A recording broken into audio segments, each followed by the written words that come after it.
মসজিদের সামনে দাঁড়িয়ে একটি ছেলে হাত বাড়িয়ে বলল, চাচা 5টি টাকা দিন না, খুব ক্ষুধা লেগেছে। লোকটি বিরক্ত হয়ে বলল, এখন টাকা নেই, যাও তো কাজ করে খাও। ছেলেটি চুপ করে চলে গেল। একটু পর একজন বুজুর্গ লোক তাকে 5টা টাকা দিল। টাকা পেয়ে ছেলেটি দৌড়ে গেল পাশের দোকানে। দোকান থেকে একটি শুকনো রুটি কিনল।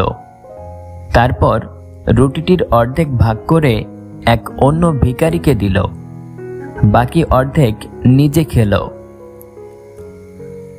লোকেরা অবাক হয়ে জিজ্ঞেস করল, তুমি তো নিজেই খেতে পাও না, তাহলে রুটিটি ভাগ করলে কেন? আর এই অর্ধেক রুটিতে তোমার পেটও তো ভরেনি। ছেলেটি বলল, আমি ক্ষুধার কষ্ট জানি, তাই ক্ষুধার্ত কাউকে দেখে না খাইয়ে নিজে খেতে পারি না। প্রিয় দর্শক, ছেলেটির এই কাজটি আপনার ভালো লেগে থাকলে ভিডিওতে একটি লাইক দিয়ে চ্যানেলটি সাবস্ক্রাইব করে পাশে থাকুন। দেখা হবে খুব শীঘ্রই নতুন কোনো ভিডিওতে। সেই পর্যন্ত সুস্থ থাকুন, ভালো থাকুন। আল্লাহ হাফেজ।